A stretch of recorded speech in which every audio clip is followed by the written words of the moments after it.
Welcome to On the Beat, where we bring you a different Buffalo Bills beat reporter every week, exclusively on the Overreaction Sports Network.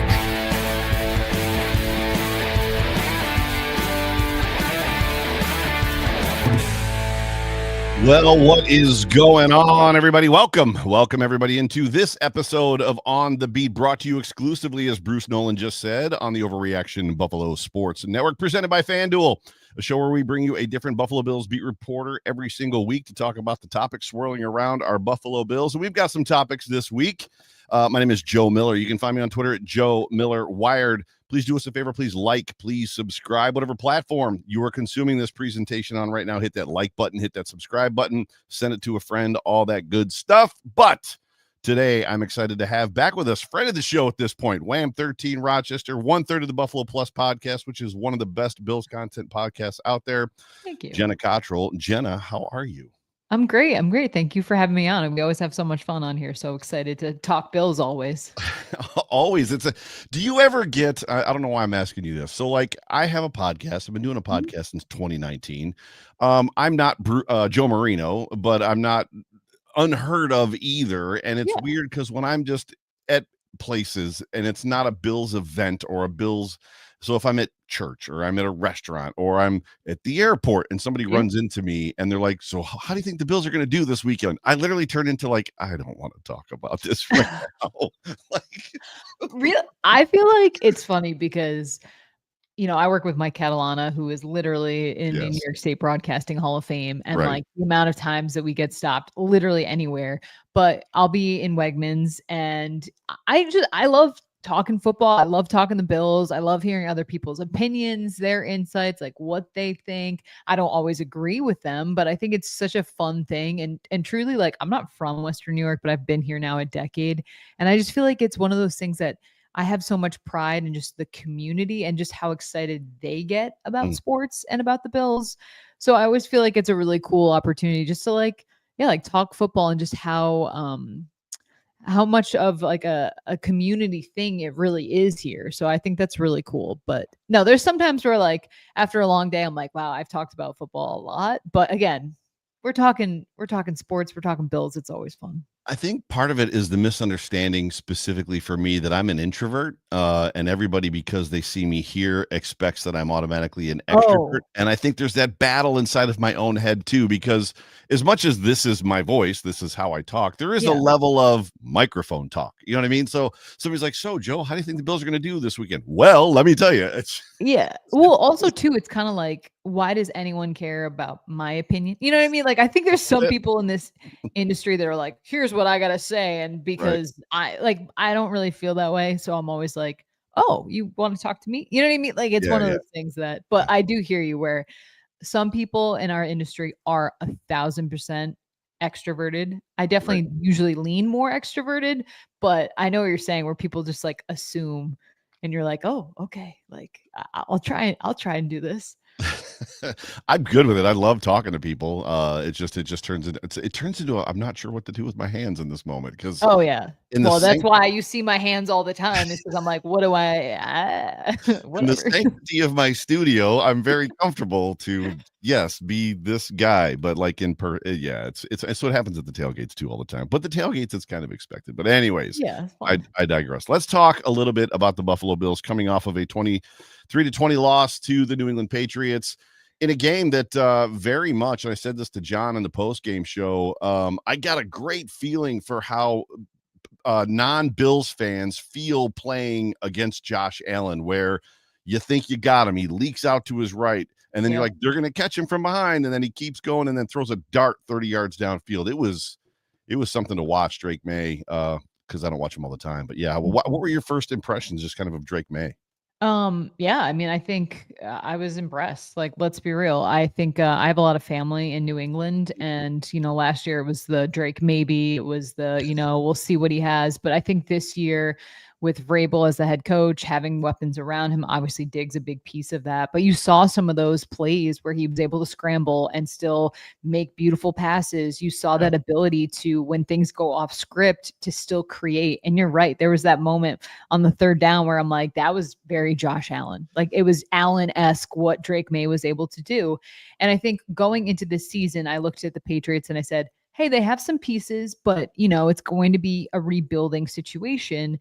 And now I look at it coming out of that game and I'm like, all right, the Jets, we know you don't really have to look at them. The Dolphins are crumbling. And I look at this Patriots team and I say, they have the things that you can use to be successful.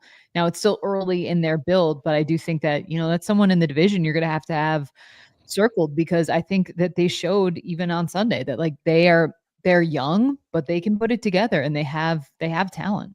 Yeah, it's something that I would not have talked about prior to this football game. Like, so last week on the On the Beat episode was the Stephon Diggs impact. Now, I took Stephon Diggs in all 3 of my fantasy leagues that I'm in really late, just with the expectation he's going to get healthy and he's going to be the number one. I didn't expect him to be healthy this soon. But coming off of that game, I got there's a little bird in the back of my brain that's just like, can Stephon Diggs do for Drake May kind of what he did for Josh Allen? Like, kind of like teach him how to be a professional quarterback and what to expect from his wide receivers. You know what I mean? I think a couple things. One, I think that Diggs was supremely motivated against the Bills. I think Diggs loves to take things personal, in my opinion. I think he loves to kind of take over that villain role. And I think that motivates him in a way that you can get that next level of success from him. I truly was shocked at how fluid he looked, this close removed from an ACL surgery, but he looked like that guy. But I do think you saw what he did for Josh Allen and how he helped Josh grow to become the player that he is today. And looking at Drake May, where he's at in his career, I mean, Diggs is a number 1 wide receiver. And I think that can do so much for a young player's game. So, I said this in the post game on Buffalo Plus, like it's one of those things where I think it's the honeymoon phase for Diggs in New England. I think at some point it will probably run its course. Now, that being said, how long will he be there with his contract, all that stuff? Right. But at the same moment, what it can do for Drake's May's game, I think you can see that, and the evidence is Sunday. Yeah, it was something to watch. Now, coming off of that football game, Coach updated us on some injuries. I know Matt Milano was one of them. Can you just work us through just some of the injuries from the report on Monday? Yeah, so Matt Milano did not play really in the second half. He had that pec injury going into the game, and I know a lot of fans were upset that he is injured once again. Sean McDermott said yesterday it's more of a week-to-week type of thing. And I think a lot of fans are upset because it's like, oh, he can't stay on the field. I 1,000% understand why fans would feel that way. I think the Bills have gotten used to not having Milano in the lineup because of his injury history. But on a personal note, you got to feel for a guy that has had to deal with as much stuff as he has. I think he always comes with a good attitude. He doesn't say anything, so I don't really know that, but I just feel like that's what everyone else says in terms of the coaching staff. But Milano is one of those injuries that definitely sticks out to me. Now, in terms of Ed Oliver, obviously he did not play, but my expectation is that this week, I believe, now we haven't been to practice yet because the Bills will have their media day on Thursday, but I expect Ed Oliver to be back out there, and I think that could be huge. But just in terms of where this team is at, I know Balin Spector was signed to the practice squad. That was announced today. I think a lot of fans are not exactly thrilled with that, which is, I think I can understand why. It's the bizarreness of it. Like, you've got a group of players, specific, Taron Johnson is a phenomenal nickel corner, which we know, and we've lived in that nickel 4-2 base set for as long as Taron has been here, and he's been a big part of the reason. This year they've transitioned more to the traditional 4-3 way more often. However, you're putting Taron Johnson out there in difficult spots because he's not 6'3" and 255 pounds as a linebacker, but the linebacker group as well. And I talked about this with Jerry and John even last year. Like, if you're going to bring in, if all of your linebackers are going to be the prototypical 6'2", 245 pound guys, you better have 10 of them, because they're going to get hurt. I'm going somewhere with all this, I promise. No, and then like Matt Milano's coming off of an injury. Terrell Bernard gets hurt in training camp. Spector gets hurt in training camp, and coach comes out and says, we and then they released him, Spector, and they're like, yeah, he can't stay healthy. And it's like, wait, they're all having trouble staying healthy. And then Milano is hurt again, and then they bring back Baylon Spector, and I'm just like, my head's spinning a little bit. Well, I think the reaction today I was seeing on Twitter was like fans were like, they're bringing him back, which I totally understand. Also, Baylon Spector was a 7th round draft pick. Like the expectations for him, in my eyes, were always low because of his draft stock and where he came in. But also, it's like, you could ask, understandably so, like, why do you keep going back to that well if you know he gets injured and you know that when he's on the field, he gets exposed? So that is more of a question in terms of Bean and what they want to do. Now, obviously, he has familiarity with the defense, and that is a huge piece of why they bring guys back in. I think so many people are like, why do they keep bringing back these old players? I think that familiarity means a lot to McDermott and Bean. But that being said, I totally understand the frustrations of, why is it you've seen that Matt Milano has had injuries in the past? Why are we so thin at the position going into the season? And then Matt Milano not being out there once again. And obviously Dorian Williams is injured as well, correct? Yeah. Which, that doesn't help anything. Yeah, and I like Baylon Spector as a player. There's nothing about him that I don't necessarily not like. It's not. I don't even think fans are that way. Like on social media, that they're like, "Oh, I hate this guy." There's just more. I think Baylon Spector. There's been some bad moments, but also I'm like, yeah, he's a 7th round draft pick. Yep, like 100%. I don't have high expectations for him. It's more so like, why is he still out there? Like, why is he coming back? Like, why haven't you addressed this? That's more so where I'm coming from in terms of the outlook on it. But we're in season. You're gonna, sometimes it's you go with the devil you know as opposed to the devil you don't. So well said. And what opened that spot for Baylon Spector was the elevation of Jimmy Charlo from the practice squad to the 53. What did I miss? Who was released or who came off to open that spot for Jimmy Charlo? I'm trying to think. Well, let's see. Because he's now a member of the team, correct, at this point? Yeah, so he was elevated up for game day. Like, he was active on game day. He got a game day roster. Obviously, he played some snaps out there. They signed him off the practice squad versus elevated. Like, there was a tweet that went out that the Bills have signed Jimmy Charlo off the practice squad and they've elevated. Maybe that's because somebody had been elevated already. I don't know. I'll have to honestly look into. I just know that obviously he was out there. And then obviously he made his debut, which he's someone that I'm like, I'm fine with him getting that opportunity. Oh, Jerry. Hello, Jenna. Hi, how are you? I'm good. How are you? Sorry, Jerry Strowski joining the program. Jerry, how are you? You just said you're doing good. As we're sitting here with Jenna Cottrell from WHAM 13 and the Buffalo Plus podcast, we're talking about Jimmy Charlo. We just transitioned off of Baylon Spector. So mid-sentence, I'm sorry, Jenna, you were saying? No, I was just talking about Charlo, but Dorian Strong also going on IRR. Usually that's what it was. Yeah. I think that's what it was. Okay, that was the one that I had missed. So I was just, Jerry, asking Jenna, like, I thought I had missed who got moved off of the roster to make the spot for Jimmy Charlo to come up, because he came up and was elevated, which then brought the opportunity for Baylon Spector to come back. So interestingly enough, even as talking about that football game in that press conference, two things. Coach McDermott was asked a question just about Keon Coleman, and somebody was aware enough to realize that he was not involved in the first series, and then asked the question, why was that? And coach was like, discipline. So first of all, was that a topic inside of the press room? And number two, just some of your thoughts on that situation. I believe that was Joe B of The Athletic. And I mean, obviously it gets your attention because this is not the first time that Keon has been benched for a series because of a discipline thing. It happened last year.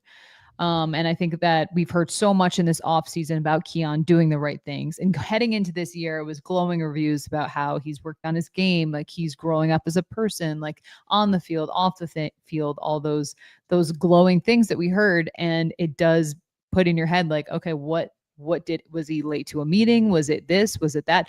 At this point, I have not heard what that is. And I don't know if we will, because I also think the Bills like to keep everything in-house. But it definitely, to me, It's concerning because he's a second-year guy, and you want to see him make that step. And he's had some great moments this season, had some really nice catches on Sunday, but also had the fumble, like also had some plays that you're like, Keon, come on. Like, you have the talent, just put it together. So I think it definitely is understandable why fans would be frustrated, because you see what he can do, but you also see some of the mistakes. And my thing about Keon is some of the mistakes are just so big. And like, being benched because of something happening is obviously something that needs to be addressed, because this is not the first time that it's happened. Jerry, I have a question for you as a former player. Like, how does that resonate in the locker room? I mean, the guy that always shows up late. I mean, I know that Club Marv, and Marv wasn't necessarily a dictator, similar like Bill Belichick was or Bill Parcells was, but it feels like there's some player kind of peer pressure thing that could kind of help that along. But then when a player gets called out for disciplinary stuff, like in a presser like that, how does that sit in the locker room? Well, I think the rule's always been your off the field issues better be less than your on the field abilities, right? That's kind of how it goes. I don't know how else you can look at it, but obviously there's a lot of veteran guys in that locker room. They get him back in line. I think Keon, it's basically a young player that worked hard, took the message in the offseason to heart, worked hard, had success, and then maybe fell back into his old ways after having some success. And this was McDermott's way of reining him back in. So I don't think you'll see any more issues out of him. I would not suspect as far as that goes. The other thing that was interesting about Keon, if you noticed at the beginning of the game, he had 2 arm sleeves on. Thurman, and I keep going back to Thurman, and I'm not trying to do this to get wax nostalgic, but it's just what I know. Thurman never wore sleeves, and that was the main reason why. That sleeves are slippery, that makes the ball come out. And if you watch that ball, it kind of pops off of that sleeve and just kind of comes out without force. If you noticed in the second half, when he came out of the locker room, he was only wearing one. Right. So he took the sleeve off. So, I mean, it's one of those deals where they look cool. It's a fashion statement. You can say it's for brush ferns or whatever, but really it's so you look cool and, and all those things. But he did take it off. But, yeah, I would imagine he won't have any more issues. Yeah. So it was reported, Jenna, today, and I don't remember where. Maybe I bookmarked it in my Twitter. Hang on 2 seconds and let me check. I think I may have. It was reported today that the Bills are in last place, I believe, in tackling in the NFL. Has that come up at all in any of the pressers around the players, with coach, anything like that? I mean, this is kind of a recurring theme for this team, right? Yeah. Early in the season in McDermott's tenure, but has any of that come up at all? It's definitely been talked about, because obviously that's one of those things that is gashed this defense, is the fact that a lot of players are, making contact, not making full tackles, and then players on the other team continue to get yards, and it's led to a lot of bad things for this defense. But I think it's a lot. Like, I think sometimes it's people are like, I can't believe. And actually, I had a question for Jerry going off this. We talk so much about fundamentals and how important it is, and being in your gaps and all this stuff. But Jerry, I'm curious from your perspective as a former player, because Sean McDermott always talks about, we got to get back to our fundamentals. We got to get back to our fundamentals. Why, in terms of for the players, why do you think it's not that they get away from it, but why do you think there needs to be that constant reminder? Like, I'm just curious from your perspective. Yeah. No, I think that it's a fine line in professional football when you have 53 guys on the roster as opposed to 100 and some in college, where you have 2, 3, sometimes 4 guys behind a starter that can play. Mm-hmm. You have to really kind of massage the health issue. My personal opinion is the tackling issue is not necessarily a fundamental issue. It's a health issue and an age issue. And just if you look at Taron Johnson, you look at Terrell Bernard, you look at, Matt Milano, the guys that seem to have missed a lot of tackles. Now, I know Cole Bishop missed a tackle in open space the other day. That was more technique than it was willingness, okay? He didn't break down. He didn't, do those things he needed to do. But right now, I look at a secondary that's not only, struggling as far as age goes. A lot of them are dealing with, from the linebackers back with health issues as well. Mm-hmm. It's hard to tackle when you don't have a pec. I mean, I give Matt Milano a lot of credit I mean, he went out there and grinded and did a lot of stuff. He made a lot of tackles with his head and his body as opposed to dragging guys down. You know, you look at Trey White, same thing. You look at Taron Johnson, he definitely has issues, not only neck wise with stingers, but also shoulder issues. So I think that a lot of it is that. And when you start talking fundamentals and you start talking, Jenna, about tackling and things like that, there's really only one way to get better at it. Let's do it.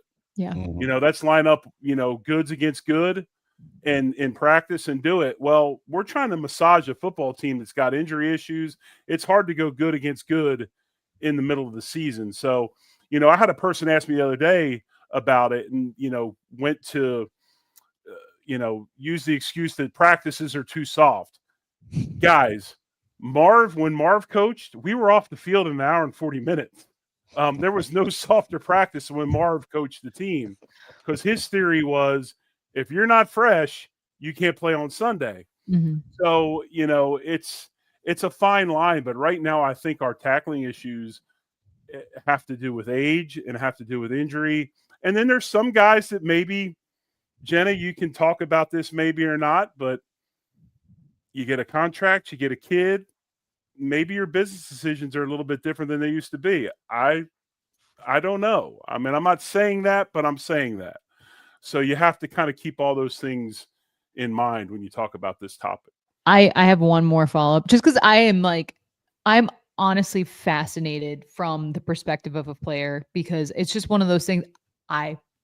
Guys, shocking. Breaking I news. was fascinated. Never played pro football. I was fascinated you were on. That's why I got a shower real quick and ran in here and got on the show.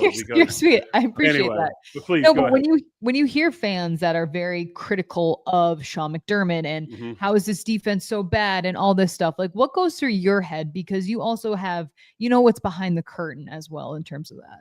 These are all really good coaches. These are guys that know football. Sean McDermott's won a lot of football games in Buffalo as a head coach. I think Bobby Babich is a very capable D coordinator. I think that Joe Brady is a very capable offense coordinator. But you can only go to battle on Sunday with what you were given. So if there's ever issues, to me anyway, and this has been shown in history, okay? They had a GM head coach battle in Pittsburgh a long, long time ago between Tom Donahoe, who ended up showing up in Buffalo for a little bit in the whole terrible Greg Williams experiment, and Bill Cowher. And the Rooneys felt it was much easier to replace a general manager than it was a head coach. And Tom Donahoe lost that power struggle. These guys are the top tier coaches in the world as far as football goes. I think Sean McDermott is how many times do you get a wonderful man and a good person that's also a good football guy? True. You don't get that very often. And you've got it in Buffalo. But they can only go to battle with what they're given from the general manager. So I've said this for the last couple of years. This is not a head coaching issue. This is not a D coordinator or O coordinator issue. This is a roster issue. So if you look at the roster, who controls the roster? Last time I checked, nobody ever put out a referendum that said that Sean McDermott has final say on cuts. So if you want to put the blame on somebody, you need to look at, to me anyway, the general manager and how he is handling this roster. But also I give Brandon Beane grace as well. Yeah. He went out and tried to help the secondary. The guy he picked in the first round was hurt in 4 days. Yeah. And now the other guy he picked has a potential neck injury where he needs surgery. You can't foresee those things. Yeah. So that's kind of how I look at it, Jenna. No, I hear you. We always talk about how, like, on Buffalo Plus, like, sometimes it's like, is it the chef or is it the ingredients? Right. You know, and that's kind of one way to look at it because, yeah, you're right. I mean, they have to work together, obviously, but when you break things down in certain spots, is it a scheme and coaching thing or is it a ingredients and what we're working with thing? And that's sometimes, especially after losses too. I know, like, I love Matt Beauvais. They were doing like a panic meter, like on their show. And I'm like, I get it. It's win or it's panic in the NFL. And that's how it is. But I think there is a lot of good for this Bills team too. And what's crazy, Jenna, these are the same critiques I heard about Marv when Marv coached. I believe these are the same because I said this before. I said in the beginning of the season, Marv and Sean McDermott are very similar. And if you talk to Sean McDermott, he stays in touch with Marv. They're very similar in how they coach and how they handle their teams. You talk about McDermott and the individualism within a team concept. Marv was doing that in 91. I mean, this goes all the way back then. That's how he was able to manage all those egos in that room, right? I mean, some of the biggest egos that's ever played. But you're always going to get the criticisms because he's not that hammer guy that comes to the press conference afterwards and throws his players under the bus and, hellfire and brimstone. So there's always going to be a group of people that are going to critique him. But all I got to say is this. Let's go back to Greg Williams. Let's go back to the line coach that was with the New England Patriots this weekend, Doug Marrone. Let's go back to some of the guys we've had and then tell me how that worked out 17 years later. You've got a good one. Be grateful you got a good one and understand that some of this stuff has to do with the roster that's put in front of them as opposed to coaching decisions. Yeah. Right. Super good opportunity to segue as we're talking to Jenna Cottrell. And before I ask you to tell everybody where they can find you when I talk about the Atlanta Falcons game, or ask you the last couple quick questions because I want to get you out of here as soon as possible and respect your time. It's funny that Matt Bove, I love that Matt Bove segment. Joe B said he was a 1 on his concern meter. Bove, I think he said he was a 4, and I don't remember. He was a 4.1, which is so Bove. right. And I don't remember where Howard Simon was, but what was odd to me is I'm probably more in that 4 to 6 range just because the Bills we saw against the Patriots that lost that game is kind of the Bills that we saw the last several games, and they're going up against a team in Atlanta. They're going to have to look much different. But before we get to the Atlanta game with like 1 or 2 final questions with you, why don't you tell everybody where they can find you? Yeah, you can find me on Buffalo Plus, the YouTube channel. Mike Catalana, Dan Fates, and myself. We're always talking Bills. We have a segment coming up tomorrow. We're interviewing an Atlanta beat reporter, so we kind of get the inside scoop on the Falcons. And then we do a podcast on Thursdays that previews the game, and then we have our picks, all that stuff. And then on Twitter at Jenna Cottrell. I also started a TikTok. Yes, no idea what I'm doing. Yes, did you really? No, I don't. But post some stuff there as well. It's my name. So so it's right. It's on the screen if you're watching there. So there's that. Literally the first time I saw it was a week or 2 before the season started. I was like, is somebody stealing her content and created the TikTok? I was like, nope, this is definitely her. Well, again, no idea what I'm doing, but I'm told I have to do it, so we're doing it. I'm told that's in the contract now for Jenna Cottrell. All right, how about that? It's first year wedding bliss is what it is. Well, now I don't have to plan a wedding, so I have so much time. Yeah, so much free time. Not sure. Yeah, all this extra time around. So looking into, we listened to what Bobby Babbitt said, and just in regards to Trey and Christian Benford, who did not necessarily play great in this last game. They've got a task ahead of them. Michael Penix isn't exactly a superstar, but he's not a bad quarterback. And Drake London is out there, and they've got Bijan Robinson they're going to have to take care of. What do you feel or see from what you heard is maybe going to look different, be different? How are they going to prepare for this Atlanta team? I think the good thing is that they're used to playing a left-handed quarterback, obviously Tua. So they have experience with that. I think Bijan is dynamic, man. He is fun to watch, and just seeing how he's continued to get even better.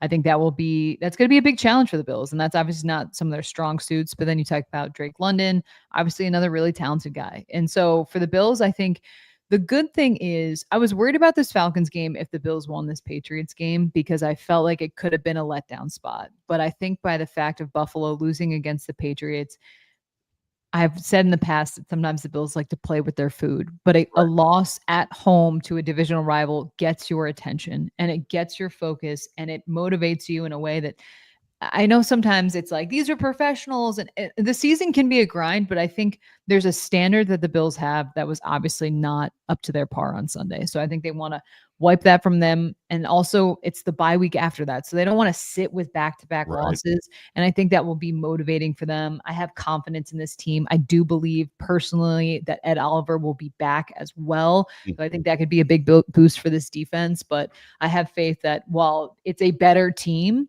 I also think that this Bills team will look just different, more prepared, more hungry. And I think sometimes it's either in the NFL, what is it? You're either humble or about to be humbled. The Bills got humbled this last week, so I expect them to play like a team that's hungry. Good stuff. The Buffalo Bills are favored by 4.5 points in this football game via FanDuel. I learned yesterday on the Salem's Off Tackle with John Fina show that John Fina coached Bijan Robinson. He is a Sale Point High School graduate alum, along with John's boys and John Fina. So when Bruno was there playing, John was coaching the offensive line and was coaching Bijan Robinson at the same time, which is really, really cool. John, Jerry, were you going to say something real quick before I get us out of here? No, I'm just laughing at you know that Bijan Robinson was on full scholarship, I'm sure. I would imagine so. Yeah, so. Jenna, and you know this. Yeah, Jenna, thank you so much. I kept you like 5, 6, 7, 8 minutes longer than I promised to. Thank you. I'm a talker. It's all good. Yeah, and Jerry, thank you so much for popping in too. It's always great to hear your insight. But ladies and gentlemen, thank you so much for tuning into On the Beat on the Overreaction Buffalo Sports Network, presented by FanDuel. Tomorrow, 7 days to Sunday with Jerry Ostrowski, Anthony. The walkthrough, the pregame show here will be on Saturday or Sunday, and then of course the new show Mafia Bets with Dan Frederick, our professional sports betting guy who has been crushing it. He's been doing such a good job. So if you're into sports betting, jump in and listen to that show. But yeah, for me, for John, for Jerry, for all of us here, for Jenna, appreciate you guys. Thanks for tuning in. Go Bills. Much love. Go Bills. Thank you, guys. Yeah, no problem. Thanks.